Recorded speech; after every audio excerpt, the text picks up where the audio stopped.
Alright guys, today we're going to be replacing our CAS or crank angle sensor. As you see, I've got one right here, and this is from Z31parts.com. Shout out to them for getting me this great part, really quick shipping, and also it was only 70 bucks. You can't find these really at any parts stores for less than like 120, I think. So shout out to them for getting this to me. These are actually upgraded from the ones that came in the Z31s. If you know, the Z31s had some that would just give weak signals and they just wouldn't work very well. So that's what we have here is the upgraded version.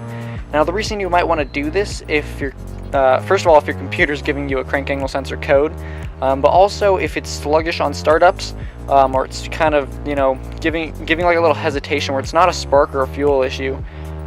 You've already checked like spark plugs and spark wires and fuel injectors and all that. This might be your culprit, and I think it's going to be my culprit as well. So here we go. We're going to go ahead and install this today. Alright, so the first thing we're going to do is just go ahead and unplug the coils or the cables on this side. Pretty easy, just pop them out. And then we're going to leave these ones plugged in because they're just so hard to get to. Now we're going to go ahead and undo, there's a Phillips head here and a Phillips head on the other side. And they don't unscrew all the way. You just go ahead and pull them out far enough, and then the cap will just pop off and they stay in there.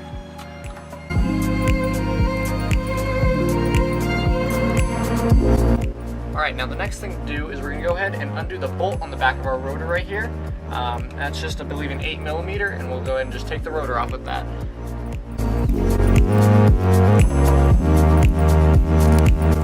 Alright, so as you can see right here is our dust plate. There's just two screws, one in the back, one in the front. Once we remove those, we'll be able to take that plate off, and then the crank sensor is right underneath that. Alright, so here's our crank angle sensor underneath that dust plate. Now what we're going to save is the solid silver disc that goes around it. It's got the little holes in it, as you can see. And basically that tells it where it is along the cycle. So we're going to go ahead and keep that. Now the way we get this out is into the middle of that this gold tube right here. You go down through the top, and there is a Phillips head right underneath, or right in there. We're going to go ahead and take out, and then we're going to go ahead and be able to pop this out, and then there are three screws, two in the front here and then one in the back, that we'll be able to take off to get the rest of the crank angle sensor out.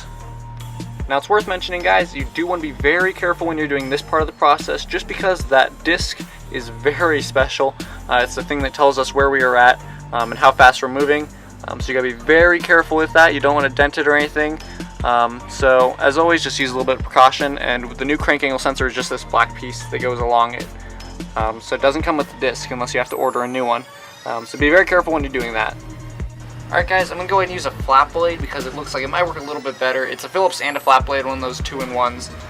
This might be able to give us just a little bit more grip so we don't strip it out.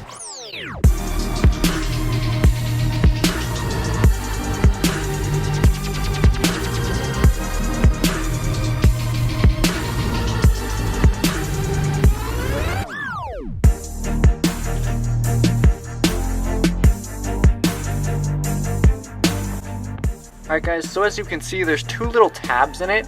That's going to help us make sure we put it back on the correct direction, but it's always good to take a picture or something, just so you know exactly how you took it off in the first place. Alright guys, so as you can see, those two little nubs are now towards the front of the engine, and the reason we did this is because you actually kind of need to get the disc up and over off of them, and you can't actually do that when they're facing towards that overhead part of the distributor there. So what I did is I just went, put a socket on the crank and just moved it.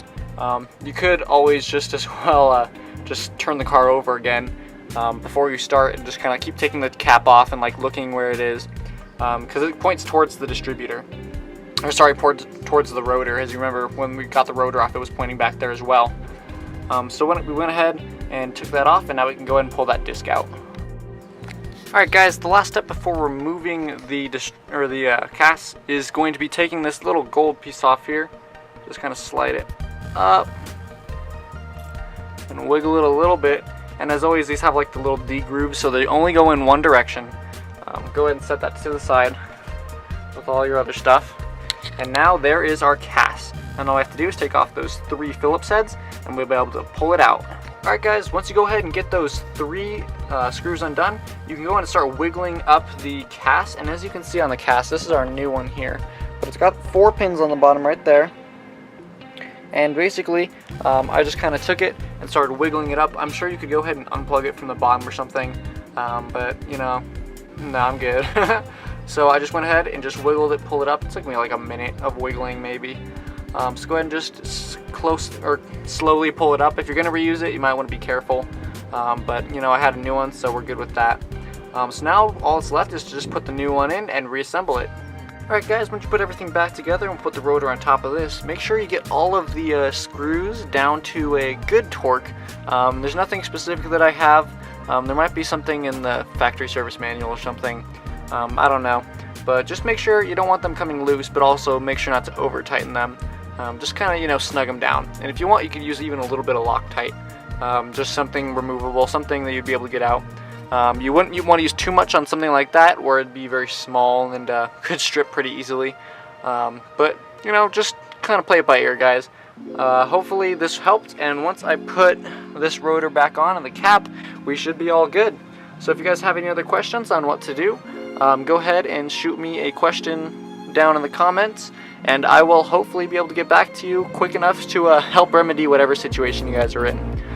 Well, there you go, guys. With the new crank angle sensor in, there's no more misfire for me, and I am happy, guys. I hope that video helped. Remember to leave me any comments down, any questions down below. If you're having any of the symptoms where it takes a long time to start, or you're having a misfire and you can't figure out why, this might be your problem, guys. All right, see you later.